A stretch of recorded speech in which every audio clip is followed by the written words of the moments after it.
Okay, thank you very much, everybody. So, and welcome you all to this meeting of the, what are we? Calderdale Flood Recovery and Resilience Programme Board. Hopefully you've all got the agenda and access to the papers.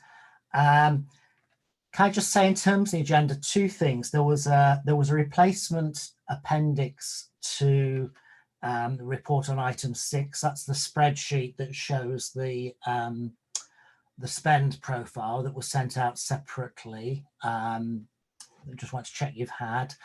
And also, just want to slot in an extra little update on the agenda. We've got Justin Wilson from the Combined Authority with us today, and he's going to do a short update on the West Yorkshire Combined Authority's work on flood resilience.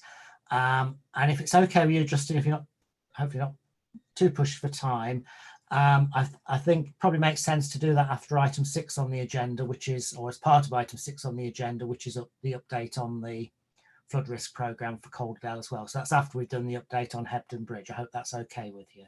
Yeah, that's perfectly fine. Thank you, Chair. Okay, thank you and welcome.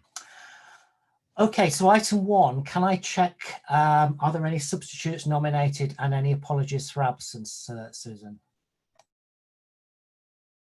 Yes, Chair, I do need to open my other agenda, but we do have an apology from Emily Brady and from Holly Lynch MP. Thank you. If I've not received any notification for substitutes, sorry. Okay, that's fine. Stephen, I was just going to say, Chair, Mark Cole sends his apologies. He's got a meeting clash.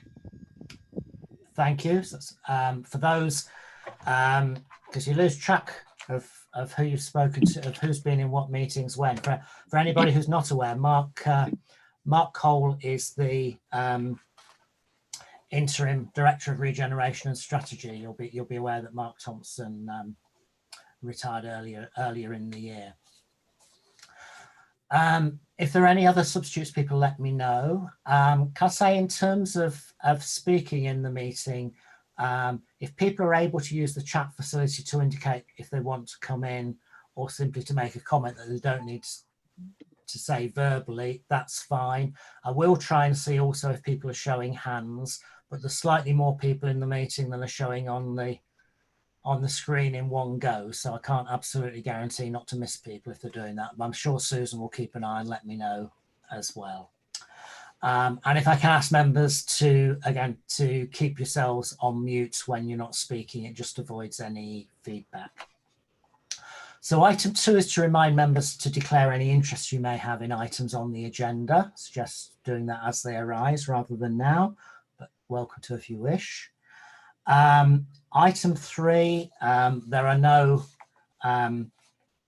confidential items on this agenda. So as you'll understand, although public aren't able to attend physically and take part in the Zoom call, what we do with these meetings is they are live streamed on YouTube and also recorded for people to watch later if the television is particularly poor on Friday night.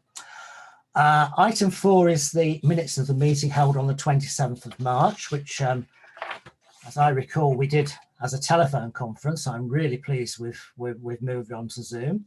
Can I ask if there's any points of correction or amendment to those? I'm not seeing anybody, so can we agree those as a correct record? Is that agreed? Thank you. We wouldn't normally do matters arising. I hope that if there are points, they will probably be picked up under the various progress reports.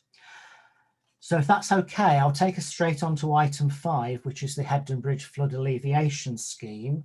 And I just need to check, Adrian, I'm not quite sure which you or your colleagues is introducing this one. So I'm going to ask Christian Merriman to present this paper. Tim, Christian's been involved in Hebden Bridge for a few years now and is our lead officer from an environment agency perspective, so he's best placed to talk us through it. Thank you, Christian. Over to you.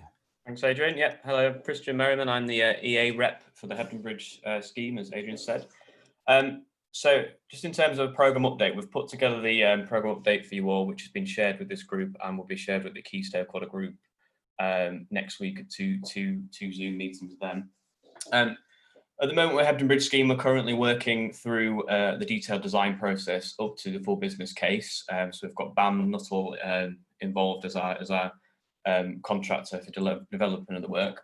At the moment, throughout the town, we're currently undertaking intrusive surveys. So you might have seen BAM Nuttall contractors out on site doing intrusive surveys at a number of properties throughout the town along the riversides.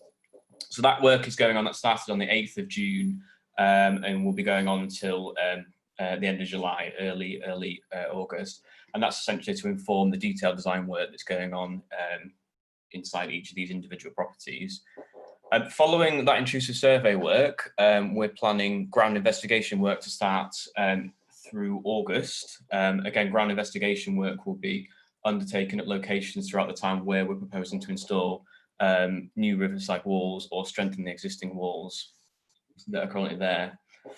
Following on from that, we've been working with BAM Nuttall to develop an early works contract that will mean that we can start some further investigation work and start some of the minor points of the scheme through September through to December. So that early works contract will include elements such as CCTV surveys, some of the further ground investigation work, and some in-channel maintenance work as well, some of the masonry work around that doesn't need planning permission, that can be done through to a number of buildings along the riverside.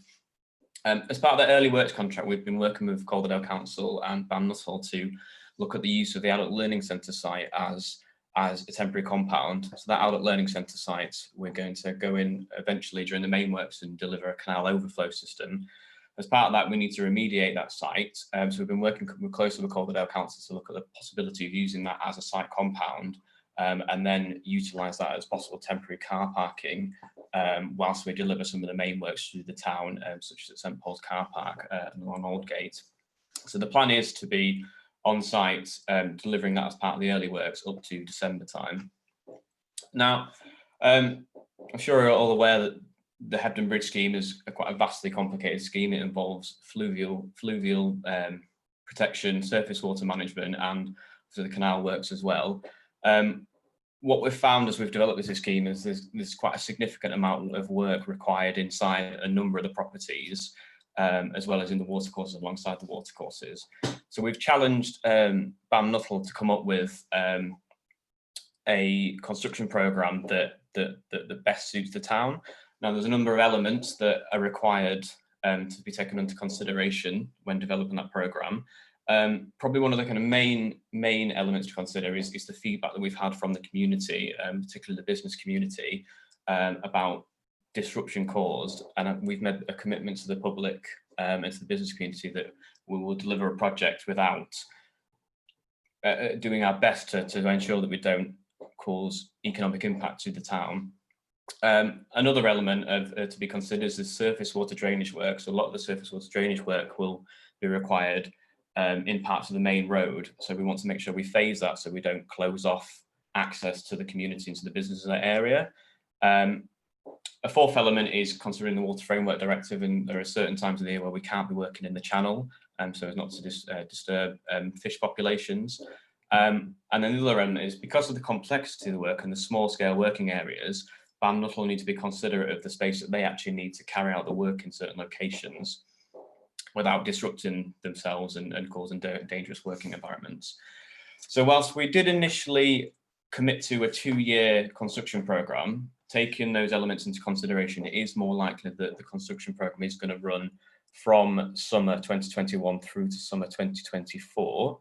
Now, whilst we appreciate that does mean there's going to be an increased construction presence within the town, we believe that is the most suitable way to be able to deliver this scheme, whilst considering the negative impacts on the social, environmental, and economic factors. So, as I said, that main work for the scheme will be starting next summer, all being well. In the meantime, between the December endpoint of the early works and the start of the Hebden Bridge main works, we're looking at delivering the Erindon Hillside FAS.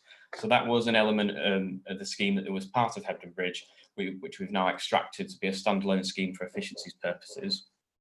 We're currently submitting a bid for European structural investment funding of £500,000 to facilitate the delivery of that project. The bid is due to be submitted on the 31st of August, so we should have confirmation of whether we've had that funding or not.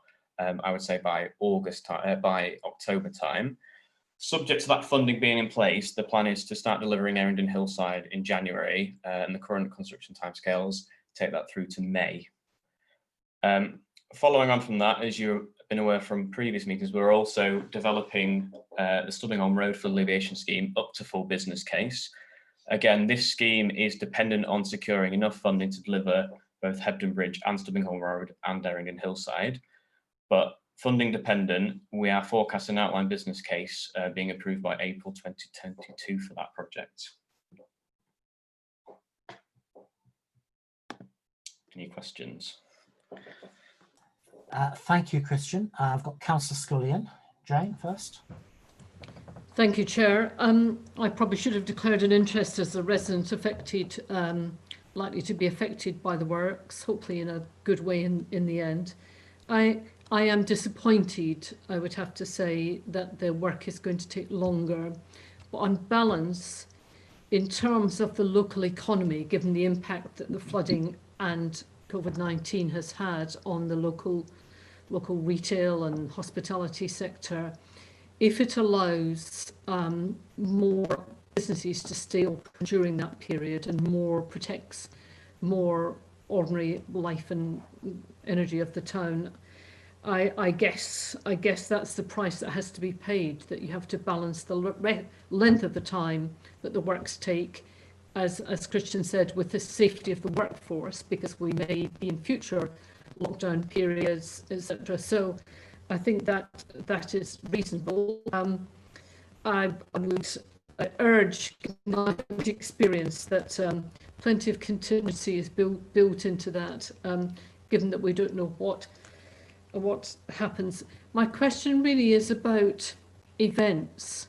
If we're talking about 3.5 years, and we know that there is a possibility, given climate change, of flooding events, I'm particularly thinking about the very centre of Hebden Bridge and Stubbingholme, which is towards the end of the programme.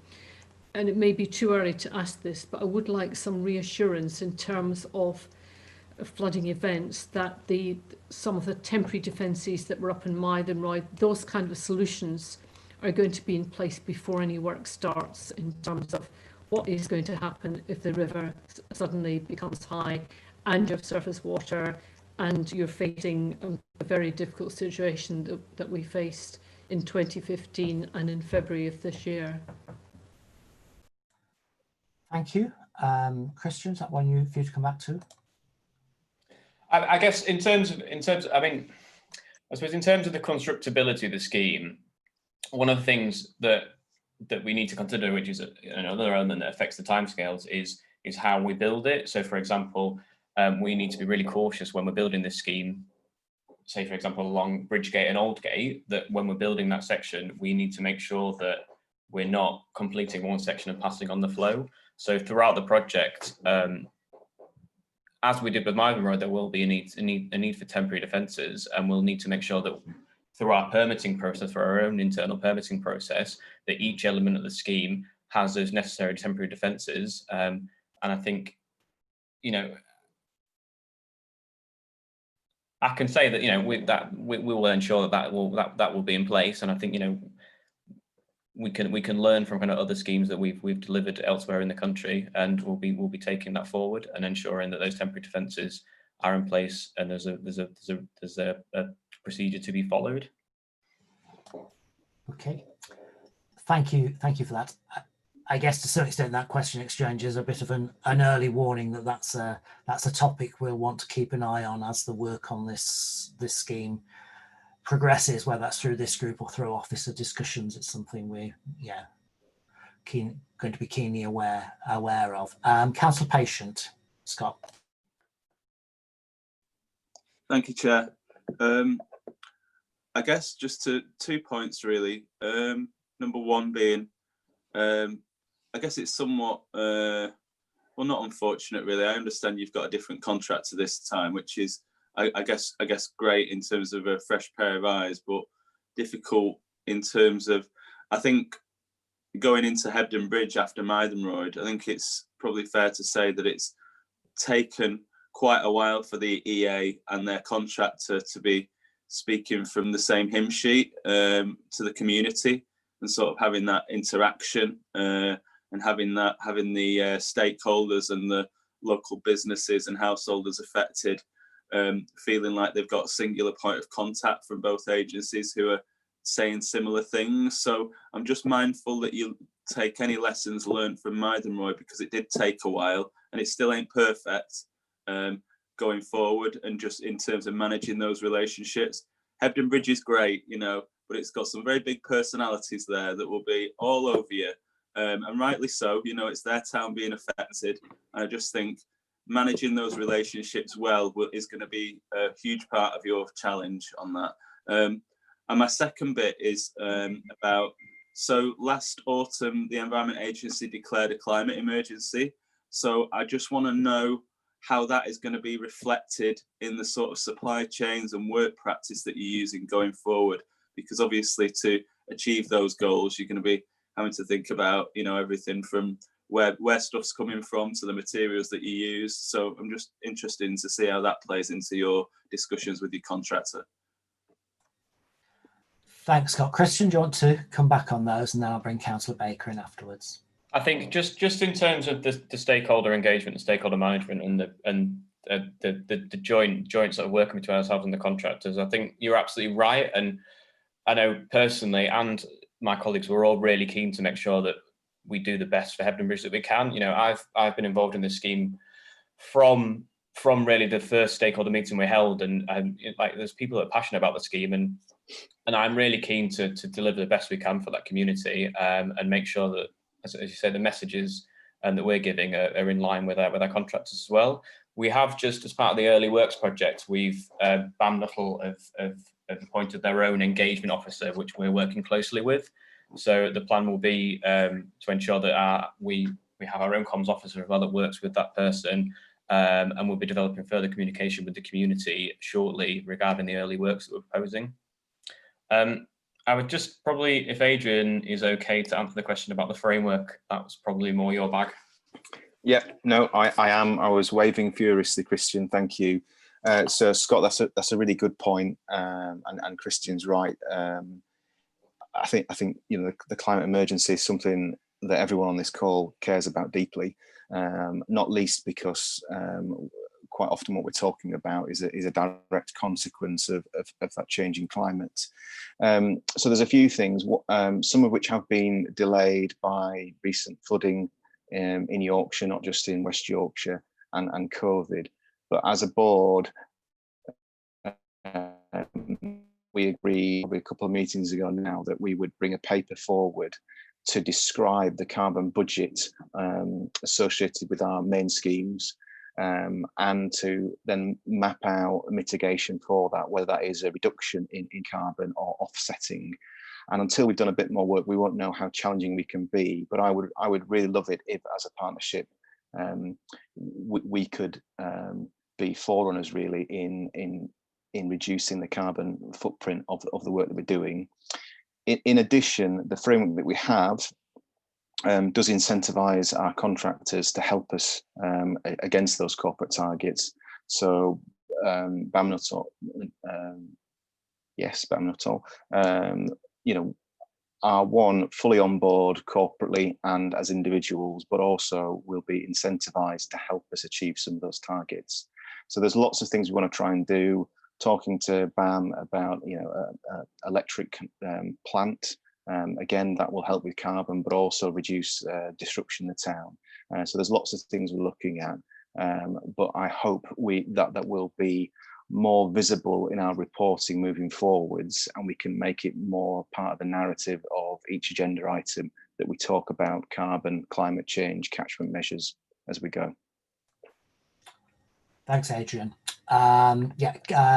James, Councillor Baker, please. please. Thank you, Chair. And like Councillor Scully, I should also declare an interest as a resident of Hebden Bridge.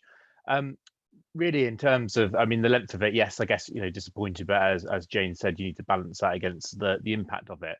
One thing there in terms of impact, obviously, Hebden Bridge as a tourist town is reliant on particular events throughout the year, such as the Handmade Parade, the Vintage Car weekend. So I just really ask that there's some thought goes into planning the construction around those big events that have high footfall and people coming in. So when those big events are on, there's minimal impact for visitors there, whether that's possible. And hopefully as well, there's been some good discussions with the town council around the construction works. I think that's a really valuable group of stakeholders to engage with all the town councillors there in terms of chatting to them on the impact and the businesses.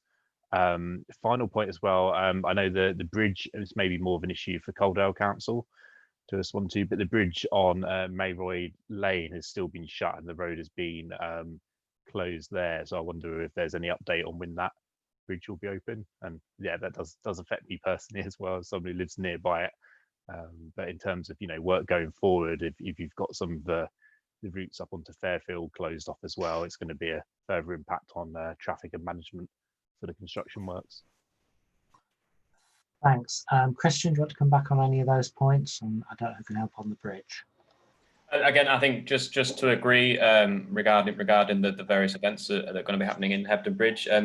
We do hold a key stakeholder group every other month just to kind of keep up to date with what's going on with the development of the scheme. As part of that key stakeholder group, it so involves councillors, flood wardens, members of the business forum, and then members of various events organisers, such as the Arts Council. We do maintain a stakeholder engagement plan, which has documented events that we know are going to be occurring. We've been speaking to Calderdale Council about future events that are going to be coming up during construction, and the aim is to develop that construction programme that works as best as we can with those various events that are going to be happening. And at the same time, we've been working quite closely with the business forum to understand what sort of how we can phase the construction element of the scheme so that we can minimise that impact on the tourism sector. Thank you. And James' question about Mayroyd Bridge, I'm not sure who I'm looking. Stephen Lee, you're on the call, aren't you? Can you assist me on that one? Councillor, I'll find out what the latest position is, and I'll get back to Councillor Baker and yourself and the other members of the group accordingly. Thanks, Stephen. Thank you. Okay, thanks. Okay, I'm not seeing any other indications on this item. It's effectively for noting to note the proposed plan and programme of works. So with the detailed action to agreed, are people happy if we note that and move on? Thank you. So item 6, flood risk reduction and investment group highlights. I think the report for this is actually listed under item 7 in the agenda papers, but it starts on what page does it? Let me just check. Oh, it's not telling me. Yeah, so it is listed in a highlight 7, flood risk reduction and investment group highlight report. So slight overlap. And can I check who's introducing this one? Adrian? Thank you, Tim. So again, Paul Swales is going to talk us through this paper. Hopefully members have had a chance to read the majority of it. There's quite a lot of detail in there, but I think Paul will pick out the main points, then happy to answer any questions. Thank you, Paul. Thanks, Adrian. Thanks, Chair. Yeah, just I'll try and keep it brief because, like Adrian says, it was quite a lengthy report because there's a lot to go through. I suppose first of all that the EA has remained fully operational throughout these difficult times through the coronavirus pandemic. Most of our staff are continue to work at home, which causes its challenges, not least with childcare and network issues, but also their well-being. But I think we're through the worst of it now, and I think a lot of us are getting used to it. In terms of repairs following the Storm Kira event on the 9th of February, I think our teams have identified 20 repairs across Calderdale, which I think are listed in one of the other reports, or at least I can provide that if you want some further details. But a lot of those now have been assured, and they're in the detailed planning stage, apart from the Shade Chapel one in Todmorden, which I'm sure a lot of you are aware of. And if you've got any questions on that, I'm sure amongst the reps on the call, myself, Adrian, or Joe Arnold can answer any questions you might have on that one. But that's the one that's actually on site at the minute. Christian already touched on a bit of the funding. There's been an extension to the full application stage for the ESIF bid for Hebden Bridge, and that's to the end of July now, I believe. Also, just on a call earlier with regards to with a Department for Education rep, looking at property flood resilience for some schools, not least in Mythenroyd, in Burnley Road Academy, and also some schools in Hebden Bridge. So those works are ongoing. It'll be fantastic if we can get those property flood resilience measures included into those schools to give them even added extra protection to reduce their flood risk even further. And then probably the bit that I know most about, well, I think I know most about, is regarding the Mythenroyd flood alleviation scheme. And I'm the area lead for that one. So I'll touch on that one in a bit more detail, but not too much. But to some of the highlights, work has not stopped, even during the coronavirus pandemic. It has slowed in places. That has led to a bit of a delay or a bit of an extension to the programme. So we're now looking at construction completion around December time. Not only because of the coronavirus, but also due to the flooding experienced in February. And we're continuing to review that situation as well with regards to that flood event. And again, with regards to construction completion and it's sort of watertight, it's virtually the same time. We've always said that sort of until those last sort of bricks are in place, or the last glass panel is in place, the village is still susceptible. So it's still due for sort of watertight construction completion at the end of this year.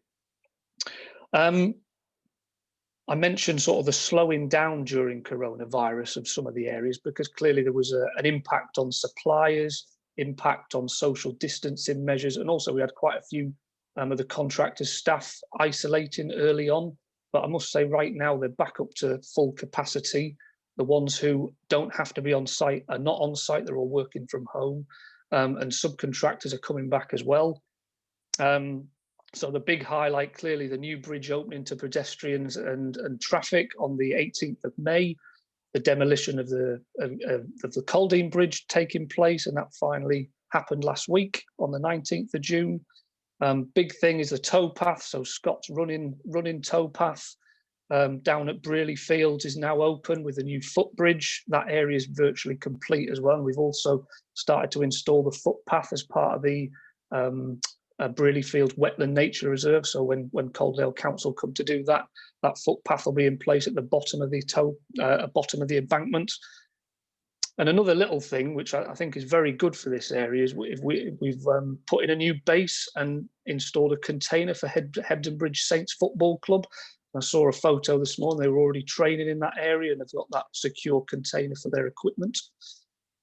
And lots of other areas nearing completion as well. Tillotson Home, the bungalows near where Katie lives, that's nearly complete. We've started at Area K now as well, which is Cragbrook, sort of upstream of the Shoulder of Mutton pub. So we've got planning permission for that, and the walls are taking shape at Scarbottom Cottages. Glass panel installation's finally going to start next week up behind the rear of White Houses. I think the frames have been put in this week. And the first bit of property flood resilience has been put in, basically new windows at the back of Hawks Bluff Terrace. I've seen some photos. They look identical to the previous windows, which is exactly what they're supposed to look like. And I suppose another big thing in the centre of the village is a lot of the hard and soft landscape is now complete, and these areas are open to the public. So it's really taking shape. And I've seen some photos of the church area as well, and that looks excellent from what I've seen. Some of the other things, I won't touch too much on them because again, some of my colleagues know a lot more about them than I do, but the reservoir work is still ongoing with Mott MacDonald and Thomas Mackay, the modellers. I believe Park Road Elland is progressing as well, looking at scope with Arup for that. So that has been revisited, which I know was a key topic at the last flood scrutiny panel. So that's positive news. FIRS 2, the flood risk reduction schemes phase 2 is continuing as well, albeit some of the projects I think have been de-scoped a little bit in terms of Macpheila Screen or Macpheila Screen and Calderdale as well. I think Calderdale might have actually been resolved just from unblocking the local drains.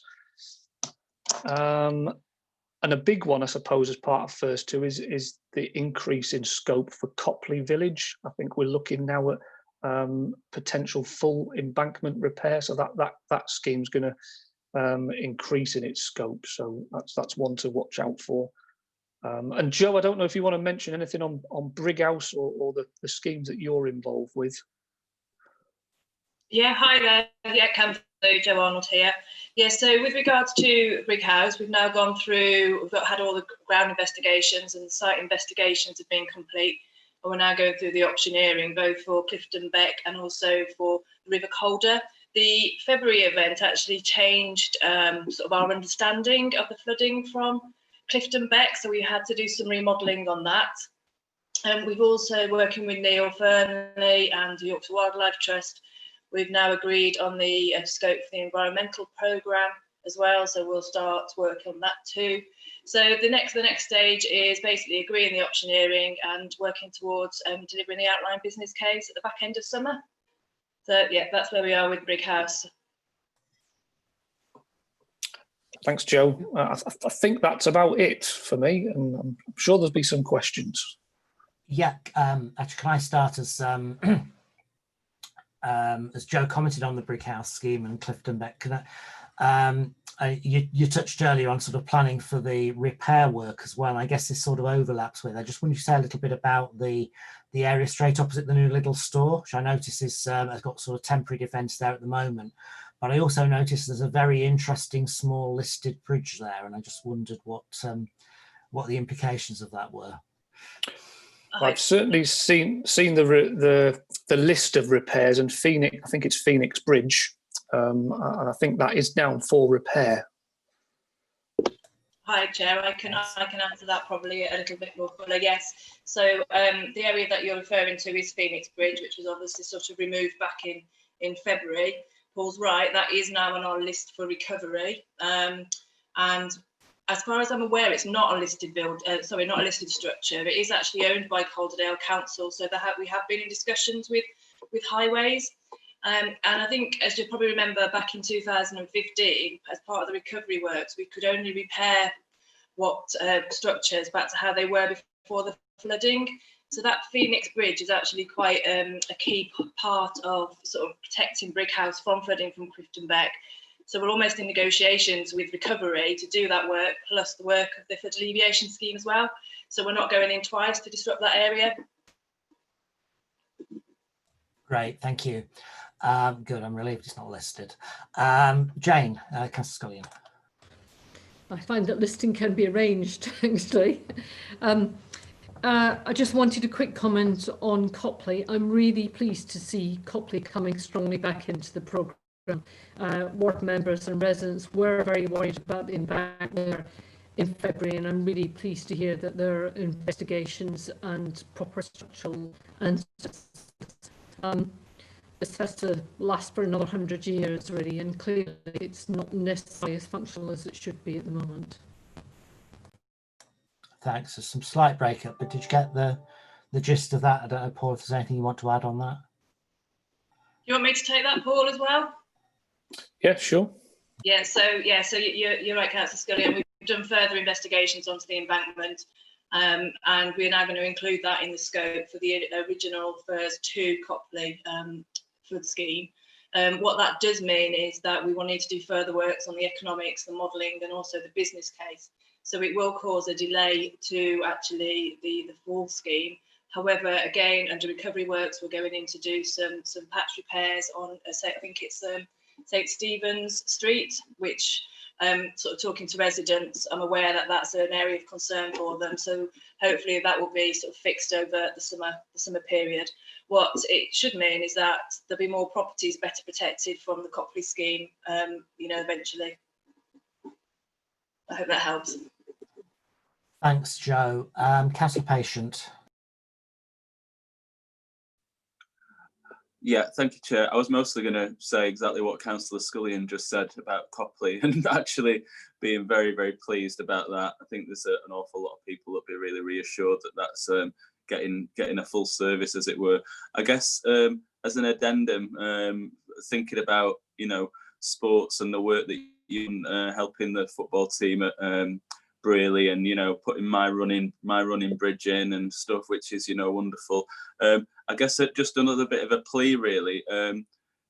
One part of it is, sorry, I've got 2 points. One part of it is a plea to get the tennis courts reinstated. You know, much needed little social structure there in the middle of Mythen Road.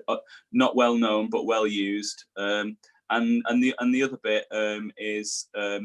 Thanks for the update on when the scheme is likely to come to an end. I just would like to know how that tracks with when the end of sort of the disruption to the main highway will be coming to an end, because I think they're probably two separate things, aren't they? The end of the scheme will be the snagging, won't it, and putting trees in and finishing touches. But actually, when will it feel like the village is sort of open for business again in terms of being able to move through it? Okay. Yeah, Paul. Yeah. Yeah, I'll come in on that one. Thanks, Scott. I'm glad you're running tracks back open for you. Yeah, in terms of the tennis court, we've just started clearing that area now, because that area is being used for a lot of the access into Area B down sort of the Vale upholstery factory or warehouse. So we're actually nearly finishing that area. So we're out gradually moving our way out. So we've been liaising with the tennis club, and that work will be imminent. I don't think it's going to be too. I think we've managed their expectations. It won't be to sort of lawn tennis association standards, because I don't believe it was like that previous. But it will. I think it will be in a much better place than it was before we started the works. On the disruption side of things, I think in terms of, like, if you're sort of referring to big machinery, traffic management, that sort of thing, there still is going to be some more of that. I think traffic management will not be as it once was, sort of that length of, or significant length of traffic management along Burnley Road, sort of outside the Co-op and Burnley Road Academy. That's not going to happen anymore, because all that wall work is done. But there will be isolated points of traffic management, because I think the next one's actually upstream of White Houses, between White Houses and Hawks Clough. That's going to take place shortly to remove those temporary road barriers that were put in place following Storm Ciara in preparation for Storm Dennis, but then also to facilitate the wall building in that area. And I suspect there'll be some more traffic management in place around sort of the Barbaries in that area when we do the wall construction works, now that the bridge has been removed. But there's certainly going to be nothing like what's been experienced in the past. So I would expect over the next few months, sort of early autumn time, sort of that major disruption should be finished by then. But we are on, I must say, we are on very much the last leg now. Katie, you wanted to bring up something about Mythen Road as well. Oh yeah, just a quick one for Paul about the conifers seem to be causing a little bit of an issue over Facebook and Twitter at the moment. Just the fact that they've all died, unfortunately, down at Braley Fields, but also in the main landscaping areas in Mythen Road. And it would just be really nice for it, you know, after all the disruption, for everything to thrive and look really, really pretty down there. And it's all a bit of an eyesore. Yes. No, thanks, Katie. Yeah, again, it's another one we're aware of. It's just, yeah. I suppose the challenge is that we've had exceptionally hot weather and dry weather when they got planted, and they are down for maintenance, but I don't think they've been watered enough. So the subcontractor, the landscapers, will be coming back to replace these. but I don't believe it'll be until September. Okay, Jane, you wanted to come in on that one as well, I think. It was just following on from what Katie said. People have been cross about the trees dying, and it's very minor, but just the wasted expenditure. And some of you who are old enough will remember they planted a tree in 73 and plant some more in 74. And in 75 and 76, we had exceptionally dry summers. And one of the things residents did, was to water young trees that had been planted in places like Milton Keynes. And I'm just thinking that actually local residents would be very happy to water those things, or the town council. And it doesn't have to be a formal thing to do. But there was a difficulty in Mythenroyd near the county bridge, because the trees that had been planted were actually behind the Heras fencing, so people couldn't get in to water them. Working with the local community and the town council, Hebden Town Council, I think may well be the. Okay. Can I take that issue back to the project team and see what we can do about this? Because I wasn't aware that it was such a big issue, but it seems to be. I hadn't spotted it a great deal on social media, but I can certainly take it back and see what we can do. Thank you. Yeah, that would obviously be helpful. And again, something to feed back to the ward councillors. It's Granville here from Yorkshire Water. Oh, hi, Granville. Lost you. I just wonder if I could just come in very briefly on that. I think just in terms of Councillor Scullion's point there around watering the trees, absolutely fantastic if that can be arranged. I guess just a bit of a plea, I suppose, that if we can find a source of water that is not drinking water, that would be that would be welcomed. I don't know if there's a local source that can be used, but rather than putting a demand on the local water network for watering a lot of trees, it would be good to try and find some other source if possible. Okay, I'm sure the community can pick that up and have a look at that as well. We'll pick that up outside of the meeting. Adrian, you want to come in on this? I should have probably come in at the end of Paul's presenting the paper. So I don't want to break the questions up, but there were just a few things I wanted to touch on and bring the board's attention to. The first of which really was to touch on the investment summary spreadsheet, which is an incredibly exciting spreadsheet with lots of numbers and different colours, but it is important. So I guess what I wanted to flag was that is showing at the moment a total investment programme that we're trying to achieve of £89 million. And we have currently allocated funding of £87 million. So clearly there's just short of a £2 million pressure, or there is a £2 million pressure at the moment. However, I think some of the bids that have been outlined by Christian, Joe and Paul, we hope to not only kind of bridge that gap, but for no doubt a very short period, have a small surplus to play with. But again, conscious that we've got a lot of construction happening and there are a lot of risks associated with that. So that was the first thing I wanted to draw the board's attention to, that spreadsheet is our best attempt, and we don't always get it right, but our best attempt to summarise the work that we're trying to progress on as a partnership, what we think it's going to cost and the funding that we have. I think there's a couple of hopefully good news things I'd also like to add in. We talked a lot about delays due to COVID, and while that is unfortunate, there is also a cost associated with a lot of that delay as well. But as a board, we don't need to, that isn't something that we will need to find the funding for. The Environment Agency has agreed with government and DEFRA that we will fund the cost implication to our schemes and those of risk management authorities for any delays associated with COVID. So that was a worry, obviously, for a short time, but that is now not the case.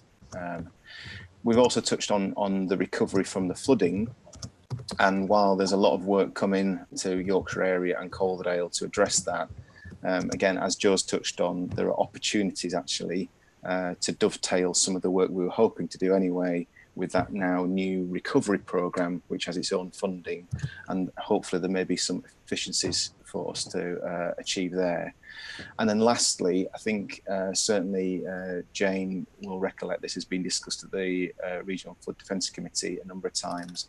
There have been some modest changes now made to the partnership funding calculator, which should on the whole mean that we should be able to get more granting aid against schemes that haven't yet gone through that full business case process. That's not yet reflected in the investment summary.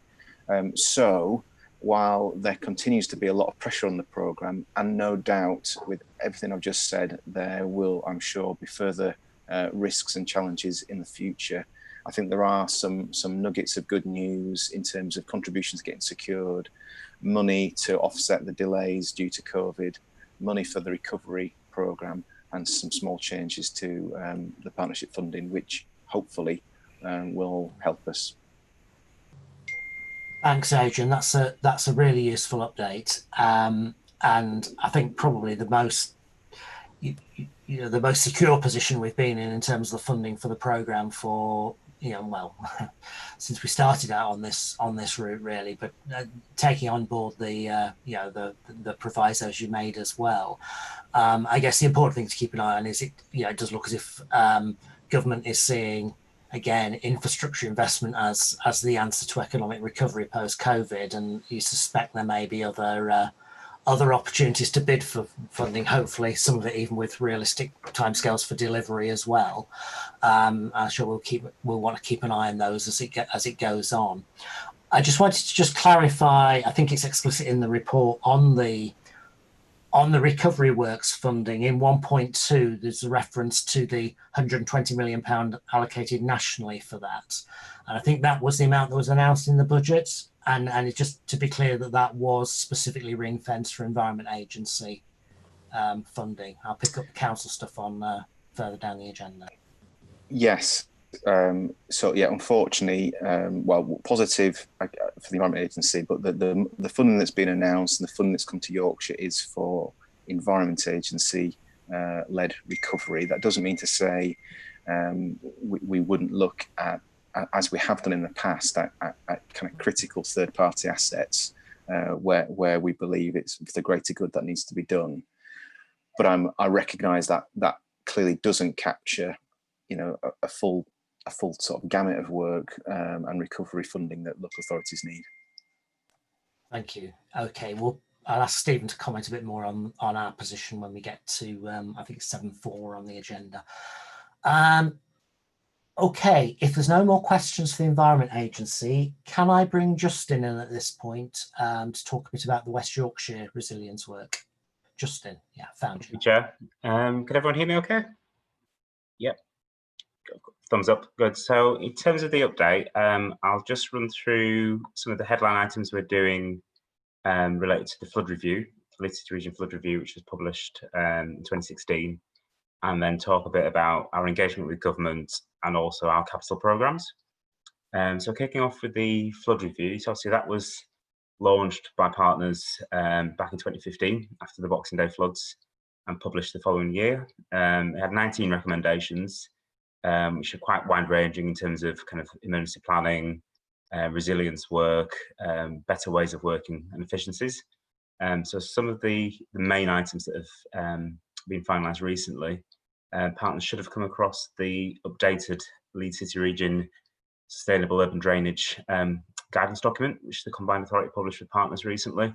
So hopefully that's front and centre on all our partners' websites now. And that it doesn't tread new ground, but it does reinforce the messages that SUDs can be delivered in the vast majority of schemes, and it is important to the Combined Authority and partners. And it rebases the narrative of delivering SUDs very much around the climate change agenda and the net zero carbon commitment. So that's very much front and centre in the new document. And it does pull out a few kind of example schemes as well, which are traditionally viewed as some of the more problematic cases, just to kind of demystify it a little bit and give some of the more frontline officers in terms of kind of the development management, for example, a bit more ammunition to push back to developers and kind of anyone else that's engaging with the development sector if there is difficulties there in terms of delivering SUDS. So that's one of the big ones from quite recently, over the last 6 months. That's a big positive for us. We're also just starting to work with the universities of Leeds and York as part of a co-funded study with the CA, the Environment Agency, I think subject to final approval of the funding, and ICAS. And so the three of us are contributing to that piece of work with the unis. And that's looking at two things really. Firstly, it's looking at the how we model the indirect economic costs of flooding. So historically, if there's a flooding event, we look at the kind of direct costs, so loss to infrastructure, loss to a business, a household, and what it would cost to make good those assets or those premises. The indirect costs are the knock-on secondary effects. So what happens to a household if they lose one or two kind of breadwinners? What happens to supply chains in an area if, like for example, in Hebden Bridge, if the whole community is decimated by flooding, and then the trickle-down effects both for that area, that district, and the wider city region as well. So the idea is that will give us a better idea of what the costs are. So obviously it tips those scales when we're talking about investment in flood risk in terms of what the impact is and what the cost of the actual mitigation measure could be. And also it strengthens our hand, I think, when we're engaging with government and asking for more funding for flood risk management activities, just to show the total cost. Because at the moment we're potentially kind of missing part of the picture when we're doing that kind of analysis. And the second part of the study is very much focusing on SMEs. So that's looking at how SMEs can deliver better flood mitigation measures within their sites, and that's twofold.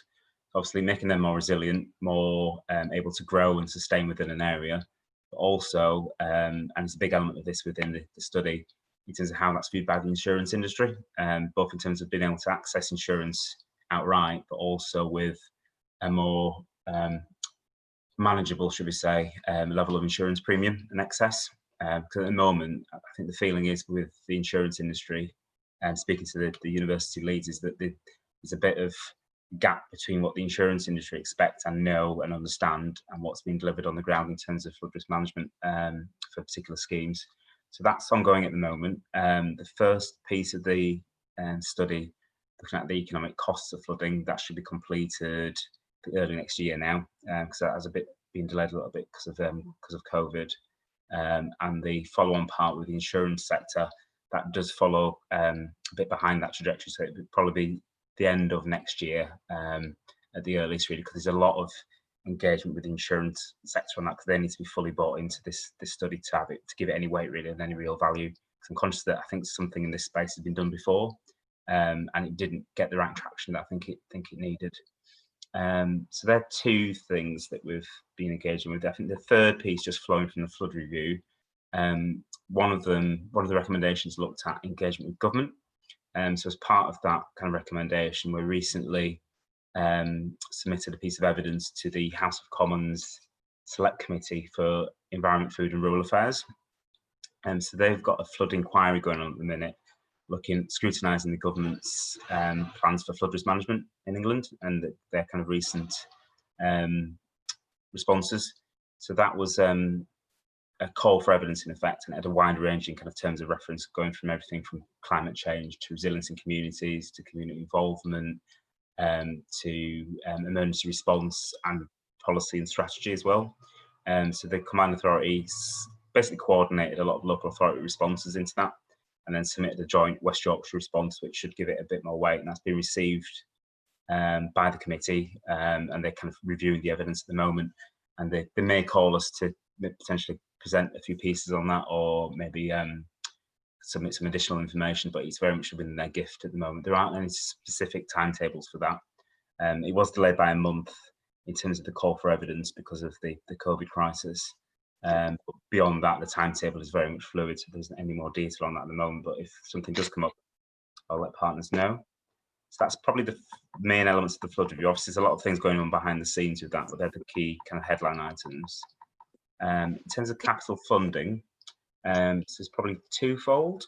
So in terms of the current programme, I think everyone should be aware that the Combined Authority's got a Growth Deal 3 allocation for flood risk management of 20 million. So that was new territory for us. We've not been delivering or supporting delivery of flood schemes historically, certainly at that scale. So it was a learning curve for us, but I think the consensus now is I think that the new partnerships that we forged are delivering benefits across the piece. They are well established now, so it sets us in a good context in terms of collaborating in the future. And of the 20 million, I believe just under 18 million has now been awarded to projects, and over 15 million has been spent. So obviously the deadline for spend of that is March next year. It is quite close, but I think we're well on track to do that, and we've got a slight bit of flexibility in the programme as well. So I think in terms of the RAG rate, it's currently green for that project as a whole. I think the only one to maybe flag is the Brighouse project, I think, which is yet to submit an OBC. I think we're expecting that in Q3. So I think, although it's quite tight, I think we're still confident that can move forward. And we had a bit of recent difficulties in terms of delivery of some of the natural flood projects within that programme as well. Again, because of the COVID crisis and some of the restrictions in place, that is very kind of resource intensive. So that's been pushed back a little bit, but again, still likely to deliver within the agreed timescales with government. So that's ongoing. Generally, I think it's a good news story there. And I think what we have been able to do with that programme is use that and that kind of track record of delivery to push us forward. So partners will be probably aware that obviously the devolution deal was kind of agreed in principle relatively recently. That included some quite positive wording in relation to flood risk management. Not the kind of the direct allocation of funding that we'd probably hoped for, but it does it does amplify that we've got a strong partnership locally. There is a commitment to work together in the future, and I think that serves as a bit of a springboard for engagement with government moving forward. So that's kind of where we're at, I think, with the future funding at the moment. We've got a very strong pipeline of schemes which have been developed with partners. Combined Authority has been looking at that through a variety of different lenses, both in terms of carbon reduction, climate change, economic development, social growth, deprivation, and we've got quite a strong pitch essentially to go to government and say, well, if you give us X, Y, Z, we can deliver quite a range of quite attractive benefits and make some quite significant changes to some communities. So we've used that in the past through devolution, but also spending review submissions, and it was also quite successful, obviously in collaboration with others, in leveraging additional funding for some schemes in Calderdale last year. So there was around 30 million in total across Calderdale schemes and one in Tadcaster. So obviously it's multi-channel, but I think the Combined Authority's pitch was in there as part of that mix in terms of engaging with ministers. So that's positive, and it shows it can get traction. So I think over the next probably 3 or 4 months, we'll be updating that pitch document, obviously being aware of changing economic circumstances now. And then we'll be starting to kind of engage with DEFRA and other agencies in the future. So they're probably the main items. Is there any questions on that? Thank you, Justin. Any questions or comments on the WICA context? Scott, yeah. Hi, yeah. Thanks for that. I guess to just briefly say, this is more of a sort of query, really. I'm not sure whether there was some work done in Calderdale, specifically in my ward, in Stake Lane, in terms of land stabilisation. That I believe was a piece of work by the Combined Authority. I don't know if this was part of that wider project, and if it was, I think perhaps the comms around timing in association with the council could have been better. But again, I don't know if it particularly came out of this scheme or whether it's more out of the transport fund. Yeah, I guess it's just more of a plea, if indeed it is, that perhaps the communications between what you're doing and what the council is providing as schemes, especially in places where we're doing multiple bits, collaboratively, could be better. Thanks for that, Councillor. I must admit, I'm not aware of it as a flood risk scheme specifically, so it may have been transport fund, as you mentioned. But I can make a note of that and certainly feed that back to the relevant teams. It is something I think certainly on flood risk anyway, I think we are getting better now. There's links there in terms of the partnership. But yeah, if things like that crop up, I think we need to just kind of act on them and build on them for the future. Thank you. Yeah, I think that's something officers can pick up and brief on, Scott. Yeah, from the comments. Okay, anything else for Justin? Okay, in that case, thank you, Justin, for attending. You're very welcome to stay for the rest of the meeting if you wish, but if you have other things to get on with, I appreciate that too. Okay, I think that concludes the discussion on item 6. So can I move on to 7, which is the highlight reports from the various operational groups that have been circulated. 7.1 is community resilience, which I think is Katie. Yep, thank you. It's as read. I'll pick up on a couple of points which through the business as usual actions, but for starters, the flood wardens are in a state of readiness. We've had contact with the EA on quite a few occasions, just to check in how we're all doing, but also how we would manage if something happens. So some of the individual groups had agreed plans of what they would do in terms of going out, but the EA confirmed that they would still contact us with the early heads up, and then we could make a decision on whether we would go out. For example, in the Maidenroy group, we agreed that a few key wardens would go out in their cars first, so as not to be out and about knocking on doors during this pandemic and causing concern for people. But obviously we'd still need to go out if a full-scale emergency happened, as we had in February, and we'd have to put in a different plan, hopefully with some guidance from Environment Agency and Council as the need requires. So that's that. Then the action plan, we're continuing with the business as usual actions, which because we haven't done reporting as such, we normally would do the quarterly reporting. So what we've gone to in our group is a business as usual actions, and it's directly related to the flooding in February, because we just wanted to make sure that those actions that are away from the main plan are still being worked on, still being progressed, still being bettered, really. You know, there's always room for improvement. So we've been looking at those, and we've majority got those back in. We're still chasing a few of those. Notable ones that came back in were around children's services team business continuity plans, which you'll see in the progress. Also that during the outbreak, the system of volunteer management has been looked at, which will be really welcome during the flood event. It's great that that's been worked on. But a bit of slippage in there. We're still waiting on review of the S19 report from the December floods, and obviously we're in situ with the current S19 report from February, so we'll just be keeping an eye on that and hopefully get a review in from that shortly. But obviously we understand that during this time resources are a bit stretched, but just so you know that it's on our agenda. Things that we're going to keep as priority actions certainly for the next quarter are the educations around school and nurseries, which I had an update on from the emergency planning team this week on one of the meetings. So their plan is to do a series of workshops for schools on plans and resilience, which was quite welcome news, even though we're not able to meet in person, whether they would be doing some kind of online training, interaction, engagement style stuff, just so that there is a plan, and we know that there is a plan.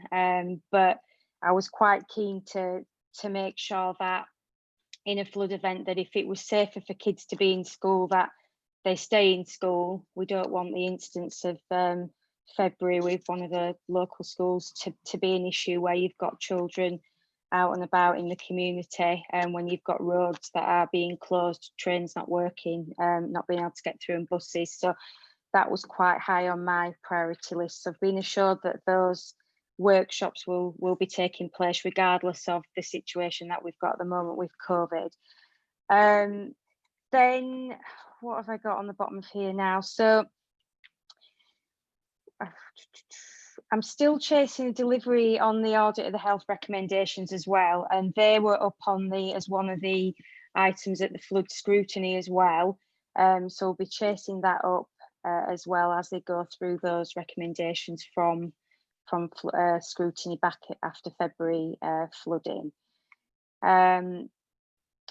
So I've put support required to seek updates from those business as usual action. That remains from last time, but I have got assistance with that from Isaac at the moment, chasing all those actions. So I'm hoping we're going to get that completed. And then there's a question there about, well, I've got two questions at the end of this, one that's not included on there, but we talked about this at senior officers group briefly about FAP reporting and when it would recommence, if it would recommence in some form, which would be really great, just so we can keep an eye on the actions. I find it quite helpful with the reporting just to try and keep everything in line and work out where we've got the gaps and what needs chasing and how we can assist in those actions. Second question on the end of there was the resilience grants. During COVID, had quite a lot of chasing from the community on the resilience grants. The government 5k resilience grants, to be clear, for flood resilience. We've had quite a lot of frustrated people asking about when they will be administered. Now, I know the form has gone on to express an interest in that onto the council website, but when they'll be administered, people are now chomping at the bit for when they'll actually be administered. And I think it's really important that the communication is really high on this and that people feel like they're being looked after. And I know that there's a whole process going on with how that's going to work, and it's going to be better than 2015, more thought out, and just lessons learned from 2015. But they're my two questions, and also I'll take questions as well if anybody wants any answers to anything that was on my report. Thank you. Thank you, Katie. I'm not quite sure, Neil, who's the best place to just respond to Katie's question. I noticed Jane's offering to respond to the flood grant one. Do you want to pick up the other one first?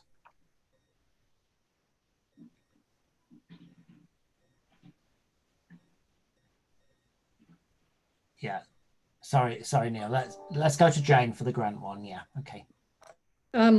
Okay, absolutely hear what Katie's saying, and it has taken some time, partly because of COVID, and partly because, to be honest, we learned a lot from the last time round in terms of making sure that people did have proper assistance and survey advice in terms of what the property level resilience measures were to be.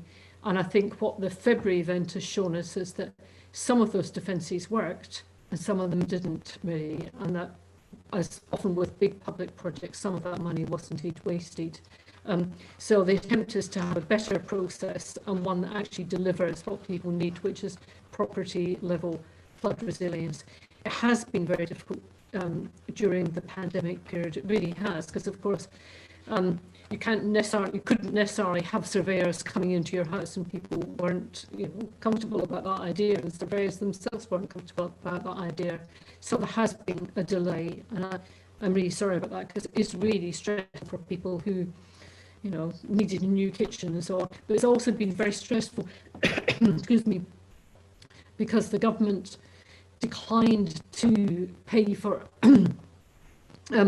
people that already had the resilience grants last time round to have them this time round. Partly we should have looked after all our resilience needs last time, and I understand that there is a limited amount of money, but I think it is short-sighted.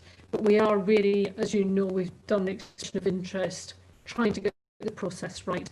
And I haven't got a date, but I will chase it when we've finished here today, and just see if there's something that I can let you and us know in terms of when that will be ready. But it really is on our minds. We understand what it means to individuals really to be able to go on with this and to move forward.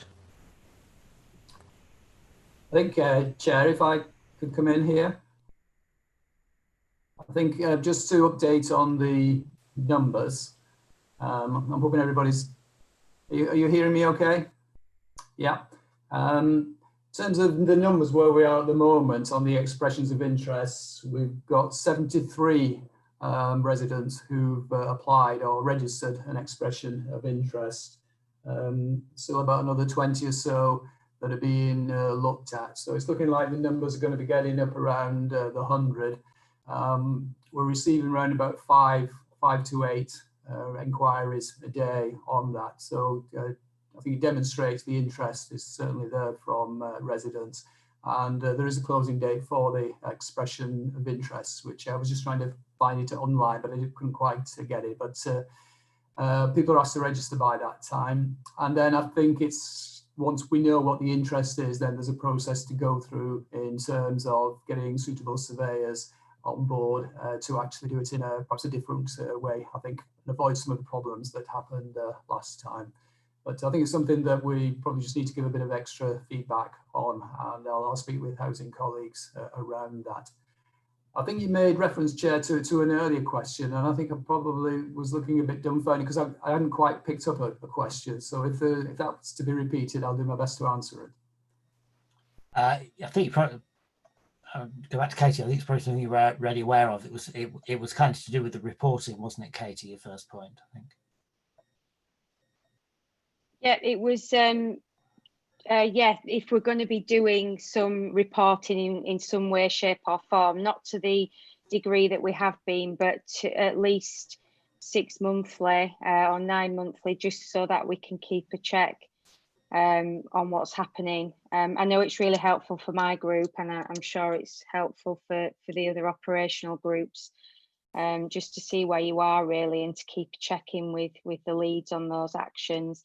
I mean, we've done it separate to the reporting, just because I had lots of questions that I wanted answering. So I will continue to do that, but it's just if there's going to be some formalisation with the reporting.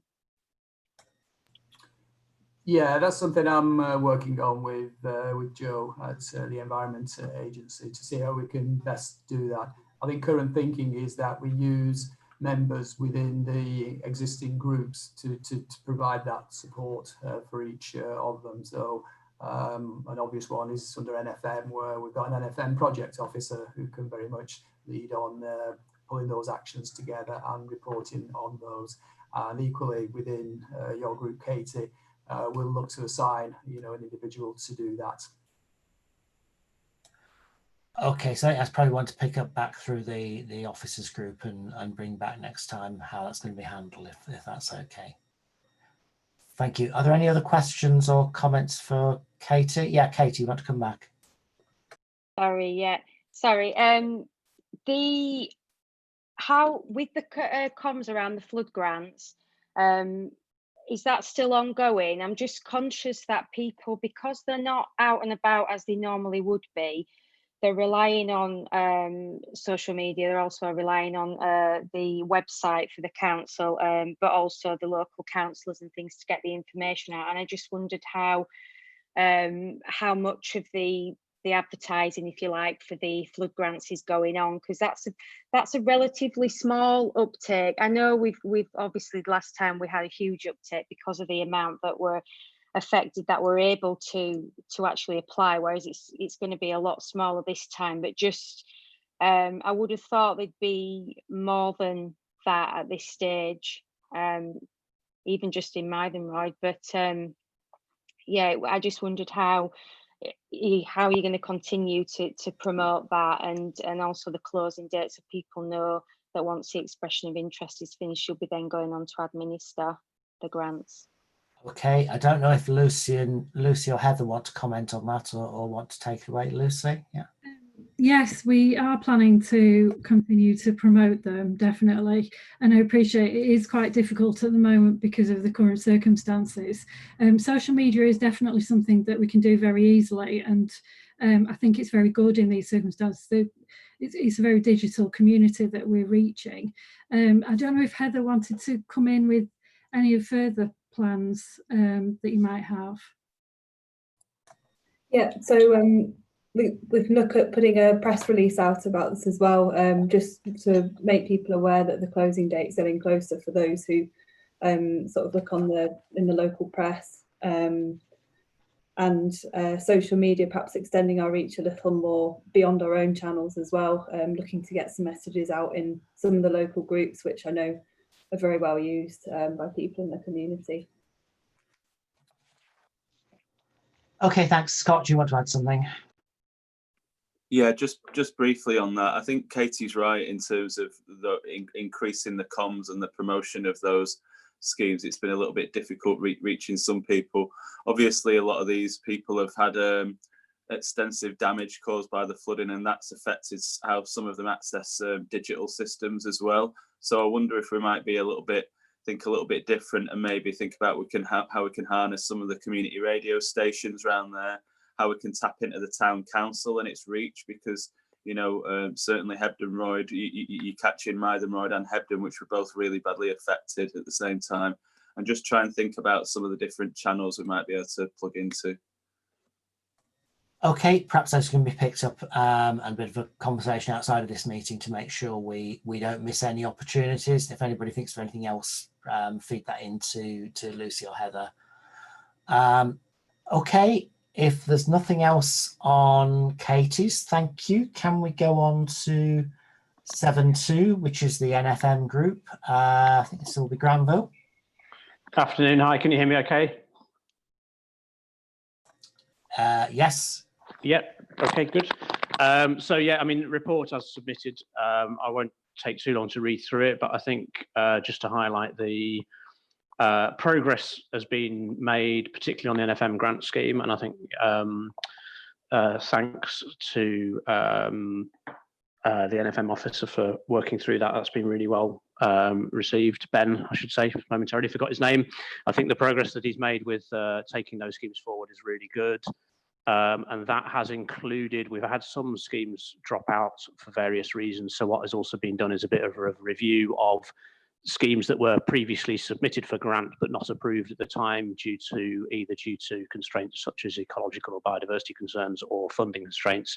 Some of those schemes have now been revisited in the light of different schemes falling out, and those schemes are now being able to be sort of funded and progressed. Obviously, as with many of the conversations we've had this afternoon, COVID-19 has had a bit of an impact in terms of ability to progress some of those schemes, but hopefully that position is beginning to ease now. In addition, we've made allocation of another £112,000 or so to deliver 4 of the other priority actions that were in the action plan, relating to a further rust trial to control spread of invasive species Himalayan balsam, and further survey and study work to look at priority sites across the Upper Valley for Clough Woodland and other NFM, together with trying to get ahead a little bit in terms of some of the understanding on environmental constraints, so that when we're progressing through with landowner engagement, we're making sure that we're targeting those areas where we know that NFM is more likely to be possible, and we're not targeting those areas where we know that there are significant environmental constraints that might knock a scheme out further down the line. Obviously, wildfires has been quite a hot topic across a number of organisations interested in the upland, including Yorkshire Water, sort of over the past few weeks with the very dry weather that we had through April, May, and with people sort of taking opportunities when there is some easing of lockdown to kind of go out and do things that they probably haven't been able to do for several months. So as a part of that, one of the priority actions is also looking at blanket bog habitats and looking at recommendations to improve their resilience to wildfires and also to climate change. In terms of overall funding, we are kind of moving to a point now where the vast majority of the funding currently allocated to the NFM programme has been spent. So we do have a funding strategy in place that we're kind of working our way through.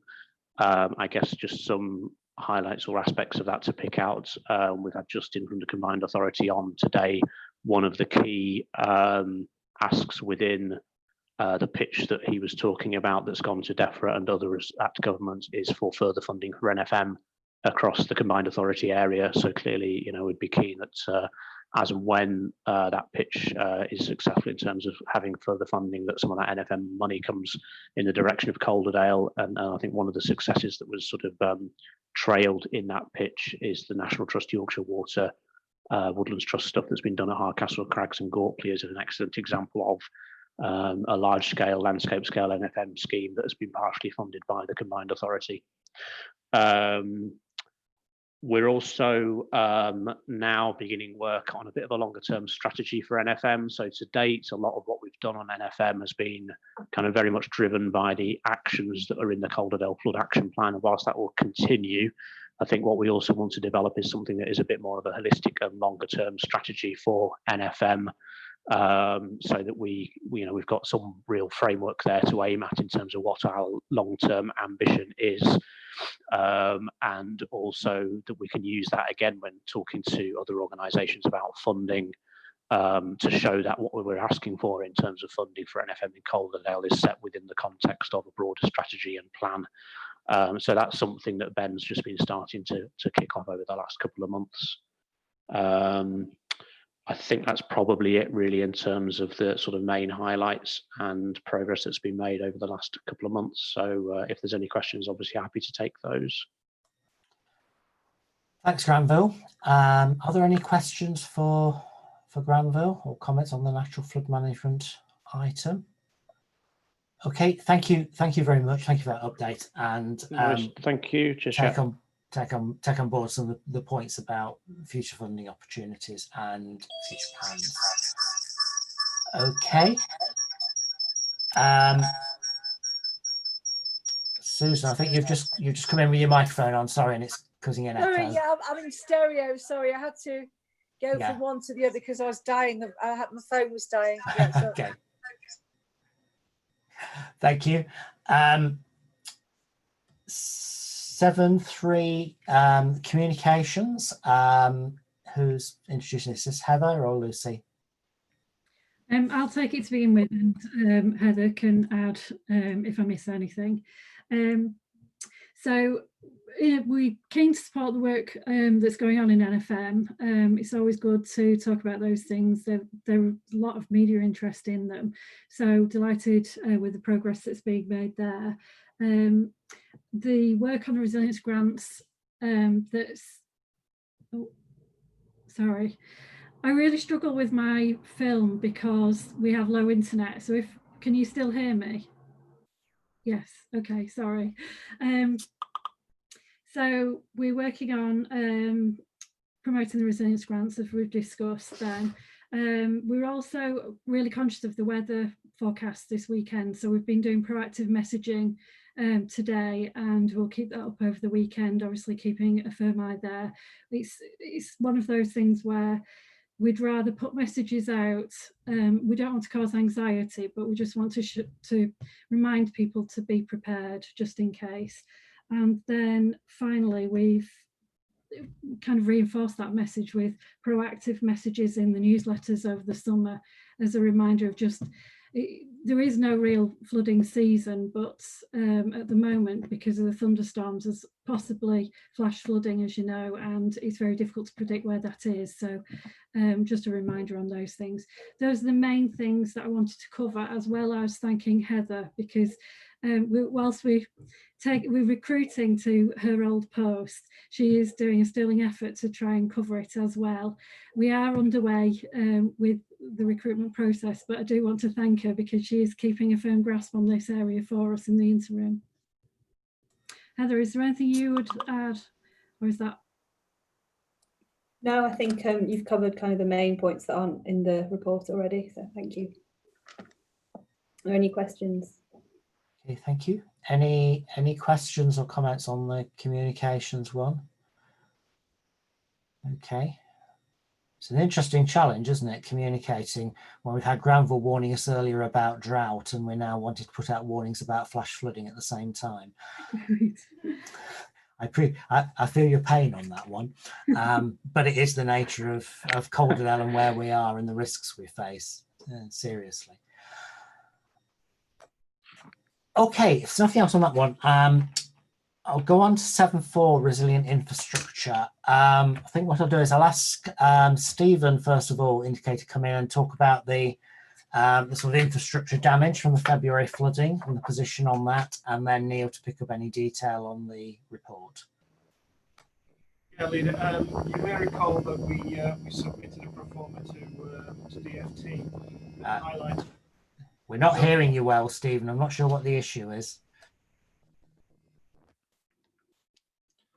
Is that better at all? Much better. All right, thank you. We'd submitted a pro forma to DFT detailing about £10 million worth of damage, which included about £2 million worth of towpath and other CRT assets. DFT really didn't come back with anything, but they confirmed that they didn't have flood contingencies. Last month, WICA was awarded £21.9 million for what's called challenge fund and pothole funding, and there was a suggestion that the majority of that monies would go to Leeds to respond to a particular issue that they've got with their Regent's Road bridges. Today at Chief Highway Officers, we agreed that we would separate out the challenge fund element from the pothole monies, which means that Calderdale will get a settlement of £2.5 million from that money. Now, one of the things that DFT said when they awarded that money was that you could also use it to facilitate flood remediation works. So that's a potential pot of money that we can use to look at some of the more urgent repairs. We've also got a bid into the Transport for the North Economic Recovery Plan for £2 million for Elland Road, Park Road. And that again has gone through the first sift. So that, with the pothole monies and the probable underspend on the A629 resurfacing works, gives us the majority of funding that we require to carry out the repairs to those assets that were severely damaged during the floods. Now, having said that, we still then need to have an internal conversation about the allocation of that pothole monies and the split of the pothole monies. So I'm quite hopeful that we have now got a funding stream to repair the majority of our assets. Hopeful enough to have put an item on the forward plan for August to discuss the damage to Elland Road and the remediation of that, which will go a long way to our recovery as an authority. Ironically, one of the items that were impacted is Stake Lane, which was our works, and it was part of the original Scout Road landslip works, and I will update Councillor Patient on that separately. Okay. Thanks, Stephen. I'll save my political observations on that for when it comes to Cabinet. Neil, do you want to talk about anything else in your report? Yeah, I'll just quickly pick up some of the points. The Section 19 reports, which Katie touched on earlier, the more recent one, February 2020 from Storm Kira, we're getting really good support from the agencies. It's our role to gather in as much information on events that happened on that particular day and weekend, and we're getting that information through. We're also getting the meteorological hydraulic data so that we can do an hydraulic assessment of the event. It is quite a time-consuming process gathering it together and publishing that information. We need to go back to the other RMAs with the draft copies first to make sure that everybody is happy with it before we bring it into board. We shall be progressing that.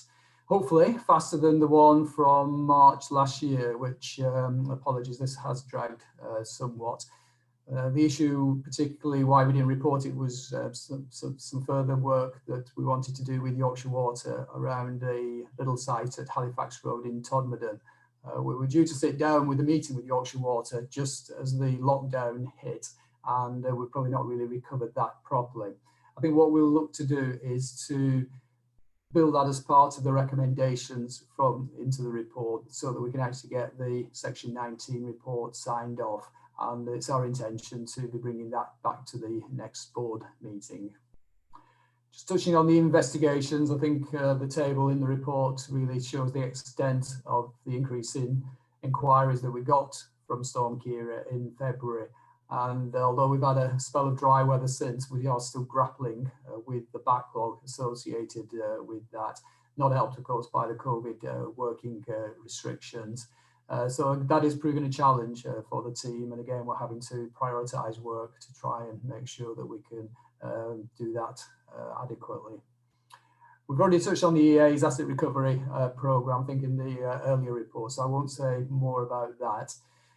But I think probably the one big success, I think, highlighted in this report is the work of Northern Power Grid, which, remember, after Boxing Day 2015, they set about relocating a lot of their substations that had been affected by the storm, then trying to put them into more resilient locations. Not an easy thing. They're only sometimes relatively small boxes, but there's a lot of planning that goes into that before the work can be carried out. And there's now 6 or 7 of those which have been completely moved, completing the programme for them. And I think, I think we need to thank NPG for the work they've done there. It was tested in the recent Storm Ciara event, and there were no issues that came from it. So that work has been very successful. Stephen just touched on Stake Lane. In the report, it is referred to as the Scout Road Phase 3, and this is a very brief update in there about some of the issues that we've been having on the land, the legal agreements with some of the private landowners. So 2 out of the 3 phases were completed, and we should be starting on site shortly on the final stage of that. So I think that should be sufficient, but I'm happy to take any questions. Thanks, Neil. I think Councillor Scullion wants to come in on Northern Power Grid. No? Okay, Councillor Jason, what is it? Is it Councillor Baker then? No? Okay. All right, sorry, okay, I've read the rest of the note now. Yeah, if you post your comment in chat to all panelists and attendees, I can only see Councillor in the first initial, which makes life interesting. One of the great joys of it. Right, any other questions or comments for Neil?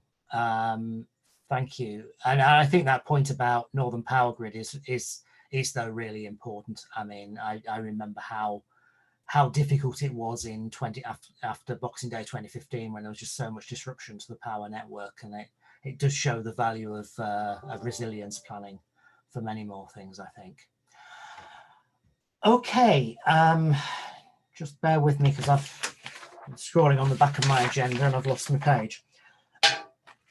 So I think that covers all the highlight reports. So I think that takes us on to the Yorkshire Region Flood and Coastal Committee update. If I can ask Jane to do this.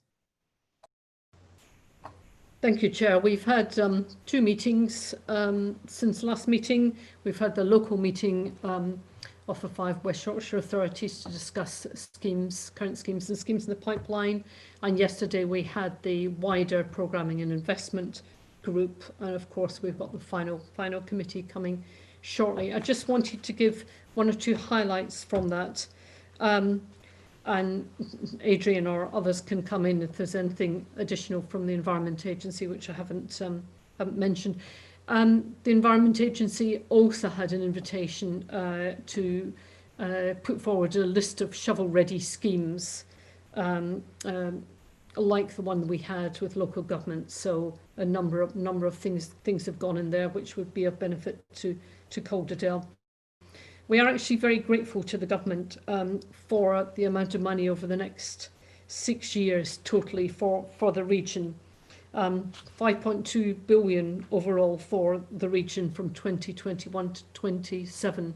And the government, has actually put some money behind the question of flooding infrastructure and resilience. And here in Calderdale, that is really important to us. Clearly in Calderdale, it's a whole system solution that we need in terms of upper catchment, natural flood management, some of the hard engineering and technical solutions, and other parties have a part to play in that.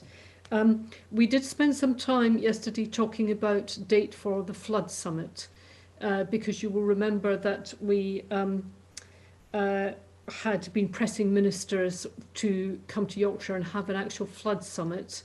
Clearly, COVID-19 has made that very difficult, but we are beginning to think this is time when the government, as we release lockdown, it would be very useful to have ministers to come and see the fact that we're not just asking for money, but actually that we are spending it on realistic projects which make a difference to the national infrastructure and are an exemplar for other schemes in other parts of the country.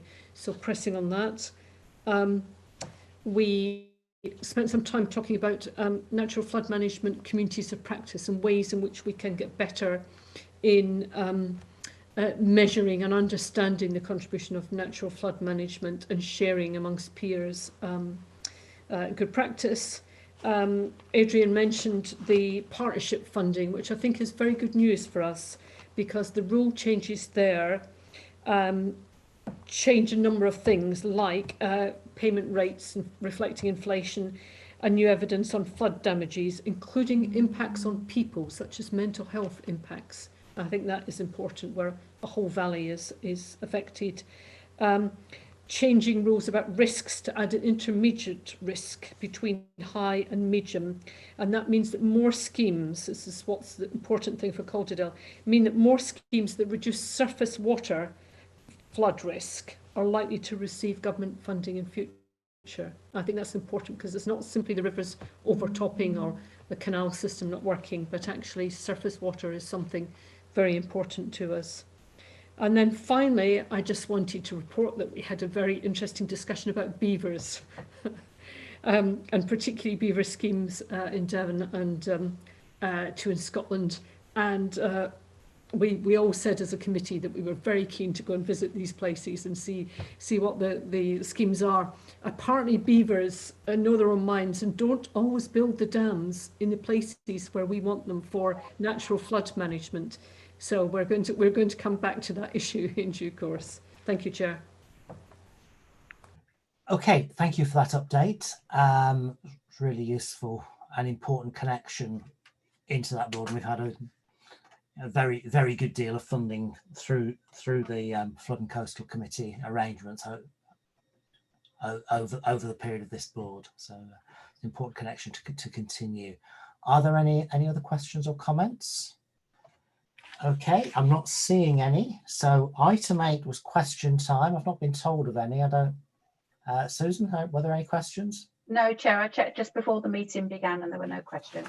Okay, in that case, that's the end of the agenda. Thank you very much for your attendance and participation, and I wish you a good weekend. Thank you. Hey, thank you now. Bye. Thank you. Thanks all.